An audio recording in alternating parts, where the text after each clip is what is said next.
Your Excellency Dr. Ursula von der Leyen, President of the European Commission, Your Excellency Mr. Ugo Astuto, Ambassador of the European Union to India, Dr. Vibha Dhawan, Director General TERI, EU delegates, youth representatives, media representatives, and TERI colleagues.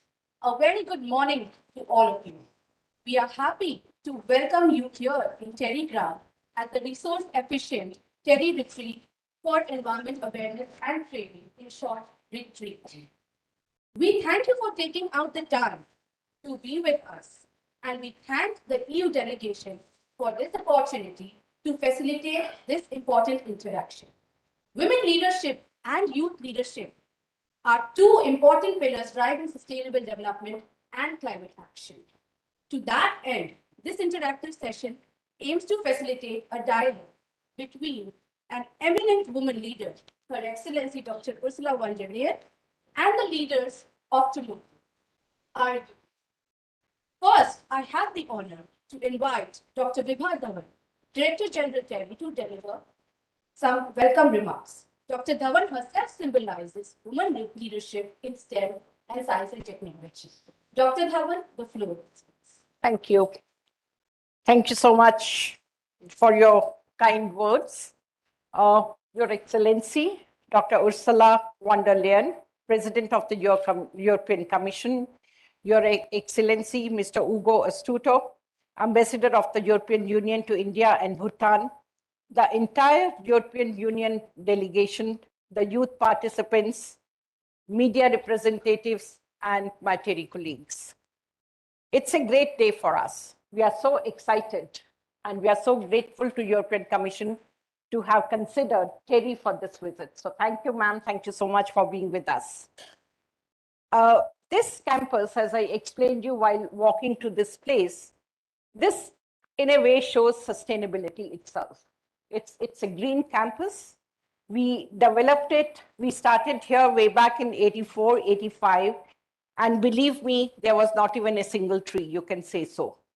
And we started and we thought that it shouldn't be simply that you start with the construction activities.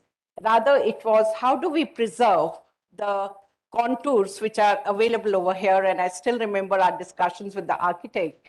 And in a way, coming straight from the university, for me, it was something like, it's not a great land kind of an expression, but he'll talk to us and he'll say, let's develop these water bodies, let's do this thing. And of course, I have been here for many years to see how you can make a barren piece of land to a lush green forest kind of a place, and that too with indigenous species. So we haven't got any species. It's not an, you can say, the landscaping done on the basis of what will look beautiful, but it was more on the basis of what will be more sustainable. And of course, all those discussions, even it was that we don't want to attract monkeys and we don't want too much of leaf fall and in which weather, what trees will look good and so on. So that way we are very happy that we are able to develop, and rather now when people come from Delhi and Gurgaon, they see it's hard to believe that in this kind of weather, you can have such lush green forest. Now, this symbolizes in a way that we don't just preach, we practice. When we talk of sustainability, and this particular building where you are, and I hope you are quite comfortable, it's peak summer, but most of the heat, most of our energy needs, we meet from photovoltaics, and there is a unique concept of Earth Air Tunnel. Some of you might be aware that 4 meters below the Earth, the temperature is average temperature of that region. So Delhi has both cool season as well as summers and winters, and therefore the average temperature is in the range of 25 degrees centigrade. And that is what, really speaking, is best for human comfort. So therefore, if you take it through Earth Air Tunnel, in summers, it loses heat, and in winter, it gains heat and gives you a comfortable environment. So this particular complex, it's the training complex. So we bring participants over there. You can see the rooms. So they stay there no air conditioning, so you live close to the nature. And all of them, they go, I should say, with the everlasting impression that to be comfortable doesn't mean that you have to be energy guzzlers. So you can meet your comforts with less of energy, and you're much more fresh in the morning than compared to coming out of an air-conditioned room. Also, this particular campus, it's zero waste generation. So the water which we use in the facilities, that is treated and used for irrigation purposes. So therefore, we don't generate any waste. And let's come to energy efficiency, which is now becoming a talk of the town. Everyone is talking about that resource efficiency, energy efficiency, and so on. And again, this particular campus in a way shows you that energy efficiency can be achieved with very little change in what you are doing all your activities.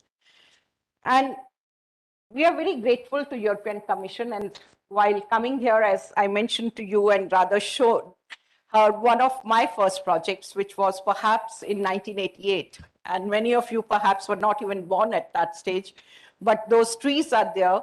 And it was a project on tissue culture propagated plants, the best of the strains, how they perform in different locations. So those trees are quite big now. And Madam, I must say that we believe that EU is a norm leader and an initiator in terms of many of the innovations, both in realm of policy and technology.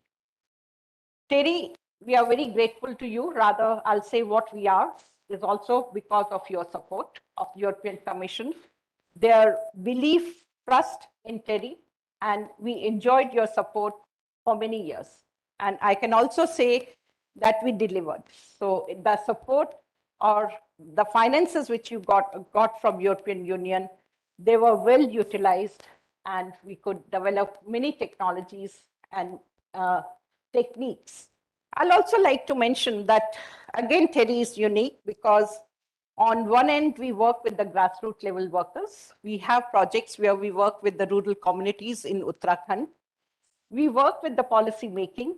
So whether it is right now policy on hydrogen or nano and so on, new technologies. So TERI colleagues are part and parcel of developing those technologies. We are doing good research.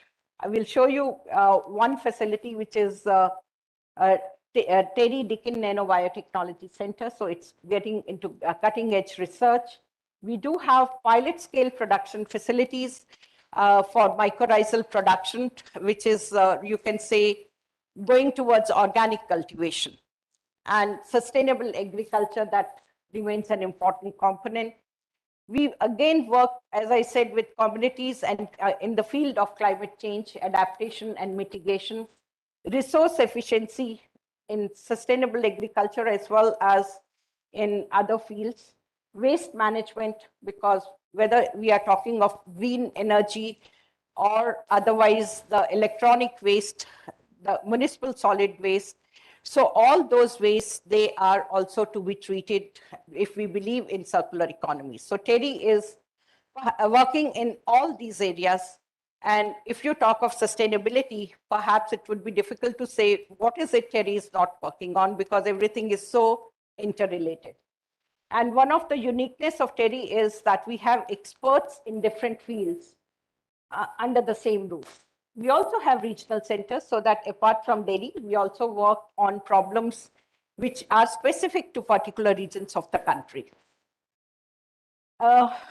We have young colleagues over here, and we believe lots that youth is the future of any country. And we also believe that somewhere, what is said, catch them young, because when we talk of green development, green energy, or energy conservation, these, apart from technology, somewhere I'll say it is also an attitude. So you need to learn that clean doesn't mean expensive. Clean doesn't mean sacrifice on part of you.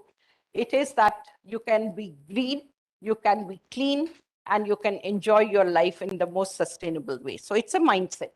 So for that reason, TERI has also invested in establishing a deemed university, TERI School of Advanced Studies, which is a research university. So it's a postgraduate as well as PhD students. So we have close to 800 students over there. So it's more of the kind of research by involving youngsters we are doing. We also believe that whatever we do, that message must go out. And for that reason, we involve with students at all stages. We have these school students with which you will be interacting with them later.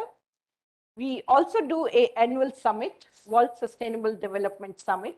And my colleague Shelley, she has done a wonderful job this year in spite of being a pandemic year and we couldn't do in person. So it was done in a virtual mode.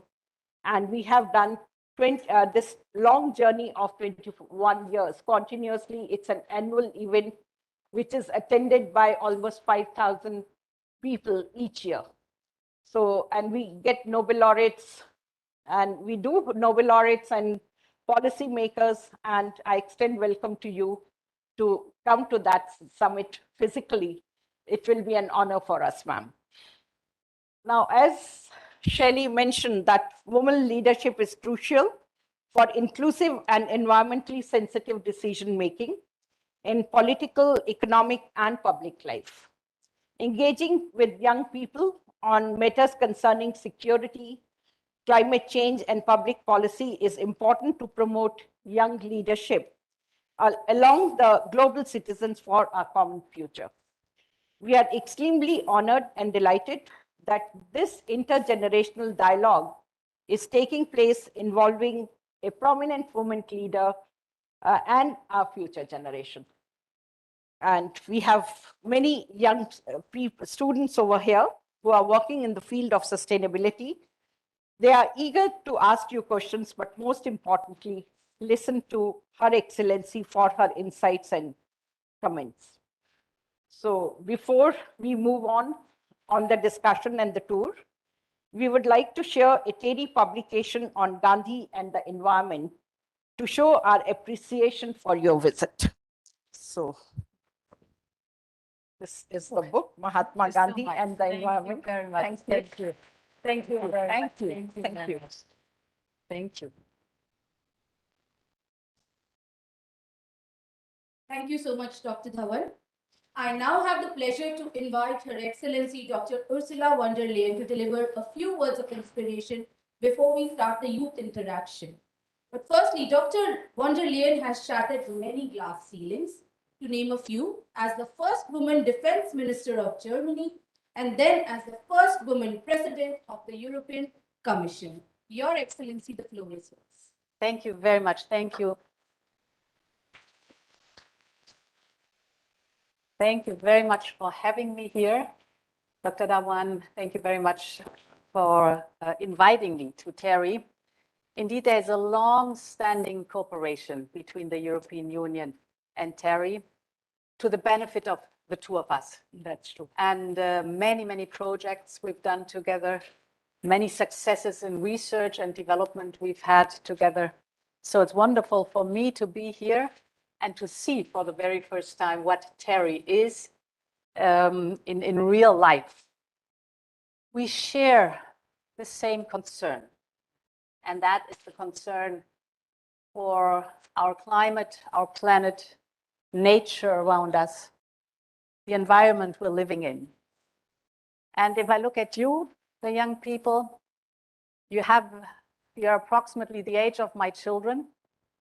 I have a very clear idea what your worries are, but also what the opportunities are. Because we all know that climate change is solely man-made. So it's us. But this also gives us the opportunity, if it's us, and it's critical right now, it's bad, the development right now, what climate is concerned, it's up to us to change something. We can do something about it. This is the problem, the difficulty, but it's also the opportunity. And I think TERI is living what the opportunities are. that we work together on looking at the root causes for climate change. We know them. It's basically CO2 emissions and the change in biodiversity or the loss of biodiversity. But with that, to look also into the opportunity it brings along to do something about it, to change it to the better. We can do something, we can fix it. And this is our common vision.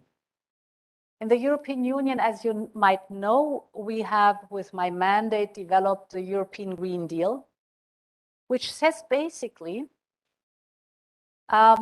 we have one chance, and that is cut emissions, go into renewable energies, clean, green, renewable energies, limit waste, look into the circular economy, and we are deeply convinced that this is our new growth model. So we are aware that there are demands out there.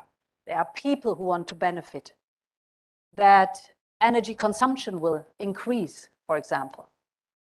But we can do it in a way that it is good for our environment, good for our climate, and it's of benefit for us. And therefore, I think India and the European Union have a lot in common. I've looked at your goals to have 50% of energy coming from renewables in 2030. This is a very ambitious goal. Congratulations to that. We share the idea that we really have to look into solar energy, wind energy, biomass, hydropower, green hydrogen, a big topic, geothermal. So these are the ingredients for success. For success for the economy, for success and benefit for the people, and of course, protection of our climate and our environment. And therefore, protecting the environment, protecting the climate has a lot to do with innovation. This is also what we have in common. With innovation, big time, I'm deeply convinced that our world either takes the right direction in cutting emissions and protecting the environment, but then we will need clean, innovative technologies. That's what we're looking into. And if the world does that, the demand for these technologies will be enormous. Therefore, it's such a business case and business opportunity for doing this development, research, in innovation into clean technologies. The other side, or if we don't do it, I don't have to tell you anything about it. I've read that the month of March was the hottest here in India since the last 122 years. And we also have the experience of the huge damage of climate change with horrible floodings, deadly floodings last summer in Europe, hurricanes in a region where we never, ever, ever had this in the European Union, but also droughts, wildfires. And I think I tell you something which is familiar to you. So we are aware of the risks of climate change, but we take it in a way that we say we answer with innovation. We answer with smart ideas. We answer with renewables. Our answer is the circular economy. And therefore, I'm very much looking forward to listen to you, but also, and this is the reason why I'm here in India, because I think there's a lot of untapped potential between the European Union and India. We have a lot in common. And joining forces, we can do so much together to the benefit for our people, but also to the benefit for our climate and our planet. And therefore, very happy. Thank you very much for having me here to answer your question and to go into a dialogue with you.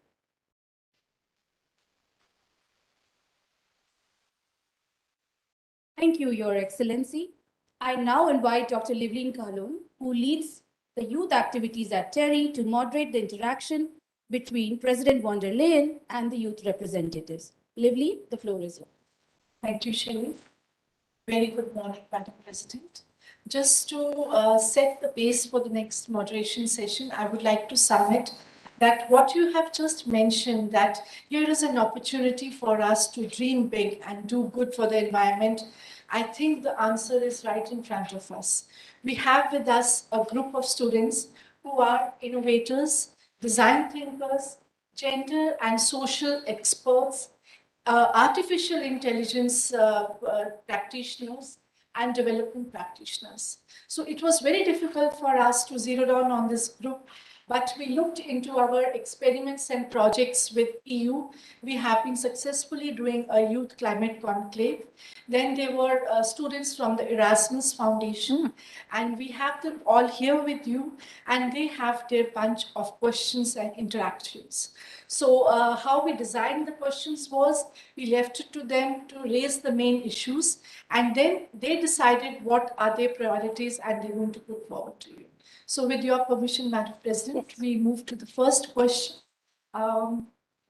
Okay. Greetings, Madam President. I'm Yash. I'm a student of biotechnology, and I am a co-founder of Green Coalition Youth Initiative. So, as we all know, COVID-19 has highlighted an imperative for global cooperation. Um, as the COVID-19 has highlighted a cooperation for a global cooperation for handling the pandemic and other major issues of similar magnitude. So my question is, will we be able to build back better, uh, especially without leaving anyone behind? Yes, thank you very much. Thank you, Yash. You are raising a very important question. Indeed, the big crisis looming in the background is the climate crisis. And we all know it did not stop, it did not sleep while we were fighting the pandemic. The pandemic is also an enormous crisis with a lot of negative impact on our societies and our economies. We master the pandemic actually basically through innovation and research and development. I must say we have developed vaccines, effective and safe vaccines in record time. It usually takes 10 years and it took us 1 year. We struggled in scaling up the production of vaccines. So we had the vaccine, but scale up the production is something where I think we take along a lesson that we need more pharmaceutical capacities out there in case that we have to really scale up the production of, for example, life-saving vaccines. But we also learned that this pandemic originated, presumably, also from humankind, human beings' intrusion in wildlife habitat and the loss of biodiversity. Because viruses and also the species of coronaviruses are out there. They are out there in nature, in wildlife. But the jump from wildlife to the human beings only happens if we're getting too close, too deep into wildlife habitat. So it boils down or comes back to the big question we're working on together to protect and maintain wildlife habitat and the biodiversity. And therefore, the answer to the pandemic is very close to the topic that we are working on together. Now, what are we doing besides fighting the pandemic with, of course, vaccines and vaccination strategies and the behavioral strategies that we have developed during the pandemic? We know that we need massive investment. And on the European side, we developed Global Gateway, 300 billion of investment abroad, outside the European Union for the investment needs.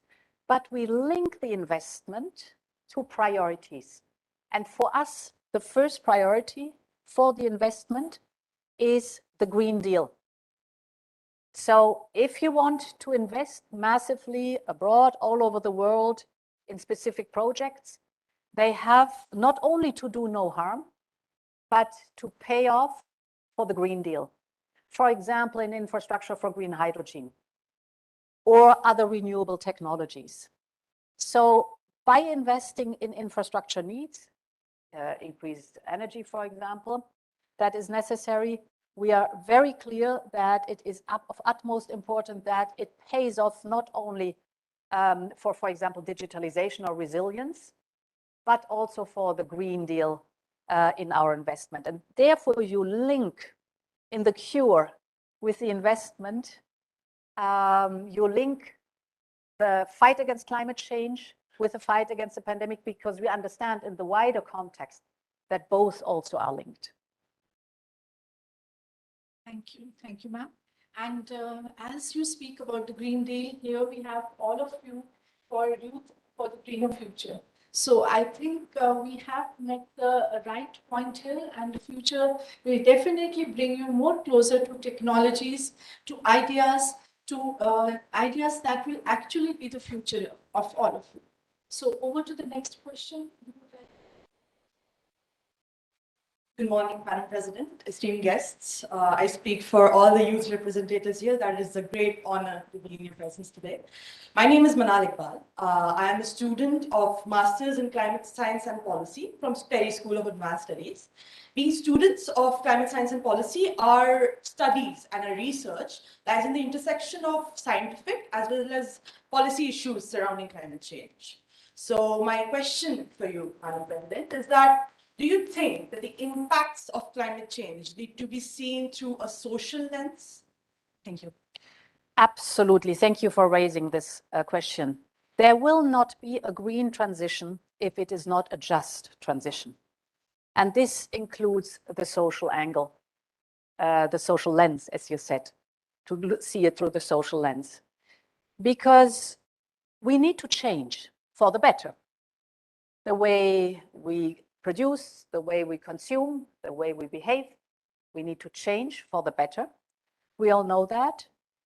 And if I look, for example, at the topic of renewable energy, use of renewable energy, we know that households that are vulnerable households with very small income, it will be very hard for them to invest, to have access to renewable energies, not to rely on the old, dirty fossil fuel energies, but to move forward to the modern technologies, the clean technologies, but this needs investment. This is impossible for vulnerable households. They have no leeway, no room to maneuver financially.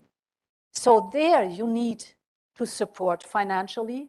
It's in our societal interest because of the protection of the climate, because these modern clean technologies are better, but also because we do not want to leave anybody behind. This subsidies or the support of the vulnerable households or small businesses, for example, is necessary. How are we doing this in the European Union? I give you an example. You are familiar, of course, with the emission trading system. So that we say those who pollute the air with CO2 have to pay a price on emission of CO2 because our nature cannot pay the price anymore. This is on one hand the price on emitting CO2. On the other hand, it nudges the companies to say, oh, this is expensive. If I emit CO2, I have to pay for it. Why don't I look for a cleaner technology and move towards that one? I avoid the payment for the emission trading system. Those who emit CO2 have to pay. This brings revenues. And you can use these revenues for two things. One is innovation for clean technologies, but the other one is subsidies for the vulnerable households, subsidies for the small businesses that they can adapt to the modern clean technologies. This is the way how it has to go. And therefore, thank you very much for your question, because as I said, there will not be a green transition if it's not a just transition and if we don't leave anybody behind. Thank you, madam. Again, like what I really liked in your question was, in spite, or I would say, along with being a student of science, you have a keen interest in social issues. And that is where the focus of interdisciplinary studies plays a role. And I'm really happy that all of you, even our interactions with you, brought out all the different aspects of sustainable development that students need to be concerned about, be it the social, be it the cultural, be it the economic, and be it the environment. And all of you are definitely going to be ecopreneurs, very sure. And remember, innovations are going to be there. So over to the next question.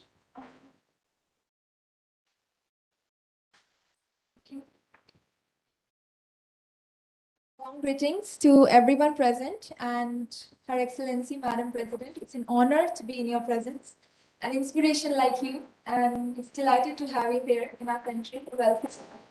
I am Anshul Gautam. I am a student currently pursuing Bachelor's in Technology in Biochemical Engineering.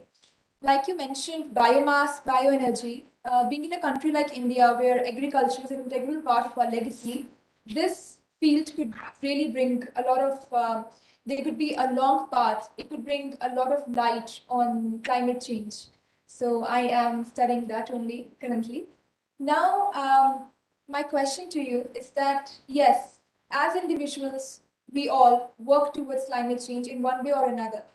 But as a whole youth, what can we do? What could be our contribution with respect to the adaptation and mitigation strategies with respect to climate change, of course? So what can the youth do with respect to? You can do a lot, and we need you.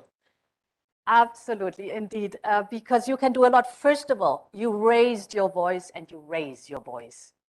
So Fridays for Future, but in any other also environmental activity, it's so important because it's your future. As I said, you have the age of my children. My youngest one is 22, my oldest one 34, so somewhere in between. They are what age is concerned, and they are as worried and intrigued like you are. They see, of course, what happens with climate change. And we need you to raise your voice and to push us hard to move on faster. But we also, of course, need your young, brilliant minds to go into research and innovation and development. And when I listen to you and your background, I know that's exactly what you're doing. You know that we're just at the beginning of the changes, the positive changes that come along with all the innovation that is out there that we could tap on. And therefore, we really need you not only to be the advocates of fighting climate change, the advocates of our planet, of our nature, but also the ones who develop the solutions. So we do need youth more than ever before. Thank you so much, ma'am. Pleasure. Thank you.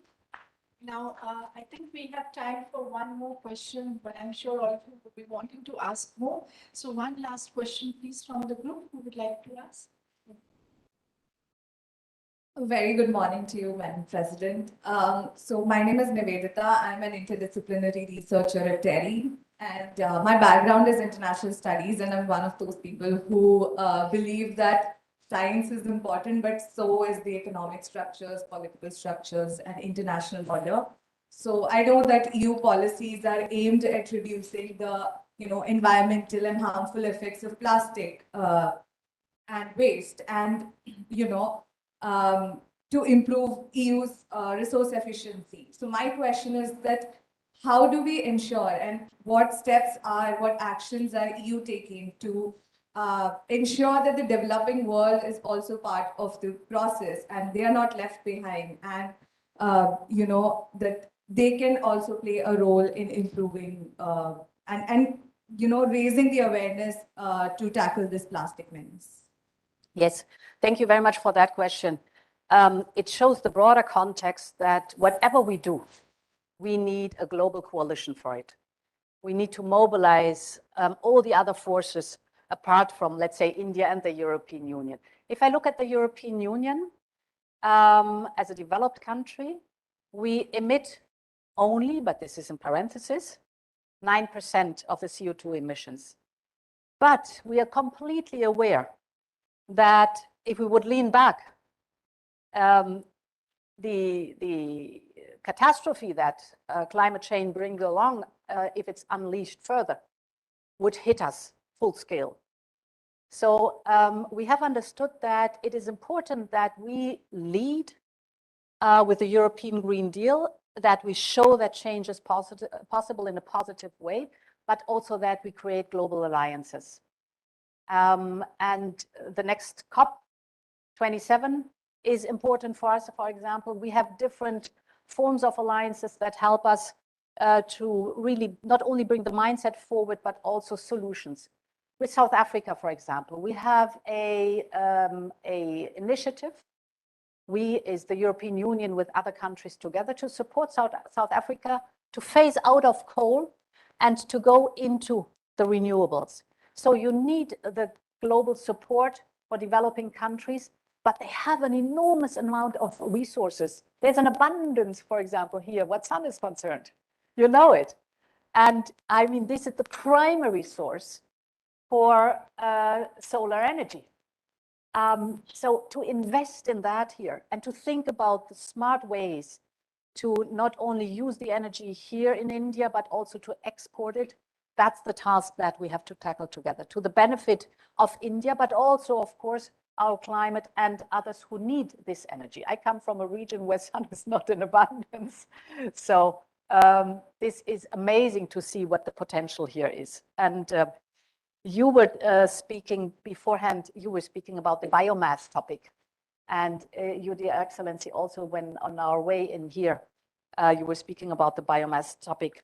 I was visiting Sweden a few weeks ago, and there I visited a project where they have district heating for Stockholm, the capital, with biomass.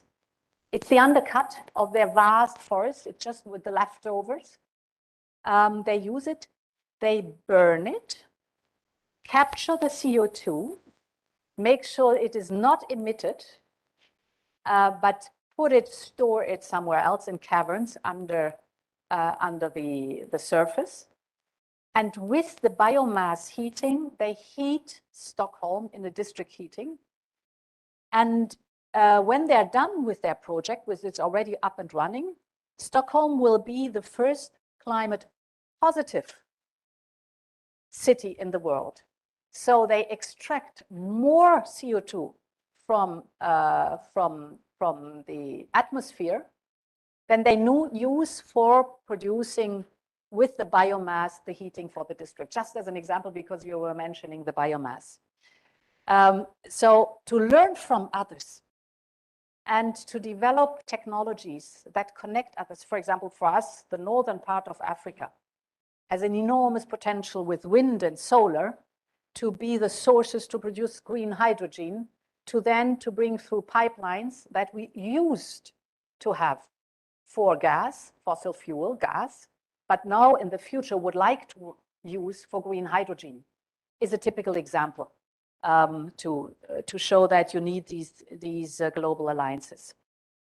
At the very end, if you allow, I would mention one sentence because I heard it over and over again, the gender topic and being the first woman in different areas.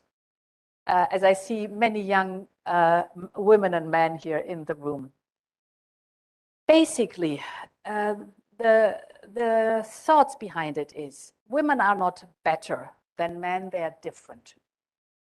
And if we look at climate change, and we've just touched upon a few topics where there's a huge potential in risks and opportunities. If you have different groups to look at the risks and the opportunities, you see a wider spectrum. Because we all know by experience, we have a certain approach to the world. So as an individual, I have a certain view on the risks and the opportunities, but I don't see others. If you mix the leading teams, you have a much wider view on risks and potential and opportunities. My second point is, this is, of course, the reconciliation of family and career. And my husband and me, we have 7 children. My husband is a medical doctor. And what we've learned in our life is, if you share the positive benefit and the burden among the two of you, you have an enormous amount of strength that results from that. It is a positive experience for my husband to be much closer to the children and have a career. It's a positive experience for me to have a career and to be close to the children. But if we divide the work between us, so on more shoulders, the benefit is much, much higher. And children have a right to have a mother. They have a right to have a father. They need other children. Therefore, you need good childcare, you need good schools that leave the parents the opportunity to have their career and after school to have time with the children. And when I speak about parents, I speak about the father, who is as important as the mother. And therefore, you are a new generation that has a hell of a lot of tasks ahead of you. You are smart brains. I mean, brilliant minds. So there's a lot we want of you. The world is asking of you, but also a lot you can give and a lot you can develop and share. And if you keep in mind that working together, be it at home in the family or be it in your career, is scaling up the benefit for all of you, and that you need different views on risks and opportunities, I'm not worried about India's future. Thank you so much. Thank you so much, ma'am. We've really learned a lot today, and I'm sure we would have marked a new chapter in our lives. And thank you for passing forward these messages of diversity, respect for diversity and inclusion. Yes, that is going to be, again, a way ahead for all of us. And for the benefit of all, 2022 marks as the EU year for the youth. So look forward to more interactions, more work, more power, and more responsibility. With this, thank you so much, ma'am, Madam President, for your remarks and for your viewpoint on various aspects put forward by the youth. I would also like to place on record a special thank you to His Excellency, Ambassador of EU, Mr. Hugo Estuto. Thank you, sir, for providing us these opportunities of interaction. Special thank you to Dr. Vibha Dhawan, DJ, who keeps encouraging us and powering us with more work. And with this, thank you to all our media friends who are here with us. We move forward to the next part of today's session. Ma'am, we have some outdoor activities and we will be showing you the way to that. Yes. And with that, very, very sincere thank you for your presence. Thank you so much. Thank you very much. Students will remain seated while the guests will sit. Okay. Thank you so much. Thank you. All the Thank you best. so- Yes, all the best. Stay strong. As we are saying normally in French, we say bon courage. Huh? So we wish you a lot of strength.